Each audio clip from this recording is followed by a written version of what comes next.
यह कहानी एक पुराने गांव की है, जहां एक डरावनी हवेली थी, जहां कोई भी इंसान रात के समय जाने की हिम्मत नहीं करता था। गांव वाले कहते थे, जो भी उस हवेली के पास जाता है वह कभी वापस नहीं आता।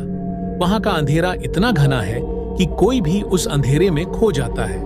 कहते हैं वहां कुछ भूली बिसरी आत्माएं हैं जो अपनी बेचैनी और दर्द के साथ रात भर हवेली में घूमती रहती हैं। गांव में एक लड़का था, अर्जुन को रहस्यों और पहेलियों का बहुत शौक था। उसे इस बारे में भी बहुत कुछ सुनने को मिला था, लेकिन उसने ठान लिया था कि वह इस रहस्य को सुलझाएगा, चाहे कुछ भी हो। संग एक रात में हवेली की ओर एक रात अर्जुन ने सोचा, मुझे ये राज जरूर जानना है, और वह अकेला ही हवेली की ओर बढ़ने लगा। उसके साथ थी एक पुरानी किताब जिसे एक बूढ़े बाबा ने उसे दी थी। बाबा ने कहा था, यह किताब तुम्हारे रास्ते की रोशनी बनेगी, लेकिन ध्यान रखना, हर पहेली का अपना गहरा मतलब होता है। अर्जुन हवेली की ओर बढ़ते हुए डर भी महसूस कर रहा था। हवेली की ओर जाते हुए उसने हवा में कुछ अजीब सा महसूस किया, जैसे जमीन हल्की सी कांप रही हो और एक पुरानी घंटी की आवाज सुनाई दे रही हो। अर्जुन थोड़ा डरते हुए भी हिम्मत जुटाकर आगे बढ़ता गया। हवेली के दरवाजे के पास पहुंचते ही अर्जुन को एक और अजीब सी आवाज सुनाई दी। क्या तुम सचमुच इस राज को समझने के लिए तैयार हो? अर्जुन ने उत्तर दिया, हाँ, मैं तैयार हूं। संग 2। पहेलियों का सामना। हवेली के अंदर जाने पर अर्जुन को एक पहली पहेली का सामना हुआ। जब अंधेरा हो तो कुछ भी दिखाई नहीं देता, फिर भी कुछ चांद की छाया जैसे साथ चलता है। वह क्या है? अर्जुन ने सोचा और उत्तर दिया, यह है शायद आत्मा का साया। जैसे ही अर्जुन ने यह उत्तर दिया, हवेली के अंदर एक भूतिया आवाज सुनाई दी और अचानक हवेली में सारी रोशनी चली गई। अब चारों ओर गहरा अंधेरा था। अर्जुन अब और डरने लगा, लेकिन उसने अपने डर को काबू करते हुए अगले कदम की ओर बढ़ने की कोशिश की। तभी दूसरी पहेली सामने आई। कहां जाए जो साथ था, फिर भी दिखाई नहीं देता। वह आवाज क्या थी जो समय से पहले आती थी?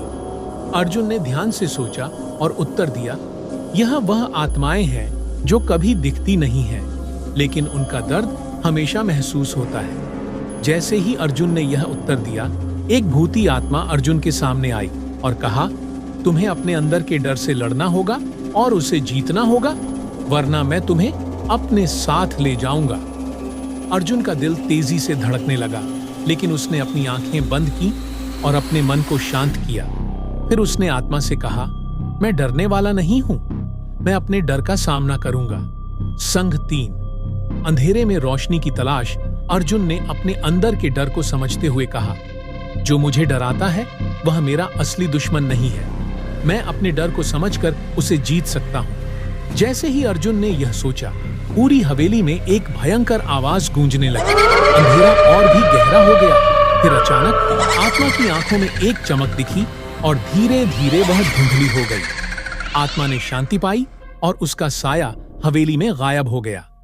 अर्जुन को समझ में आ गया कि असली अंधेरा उसके अंदर था। जब उसने अपने डर को समझकर उसे जीत लिया, तो हवेली में रोशनी लौट आई। संग 4। संदेश। अर्जुन गांव लौट आया, लेकिन अब वह पहले जैसा नहीं था। अब वह जान चुका था कि डर सिर्फ हमारी सोच में छुपा होता है। उसने सभी को बताया, जब तक हम अपने डर का सामना नहीं करते, तब तक हम अपनी असली ताकत को पहचान नहीं पाते।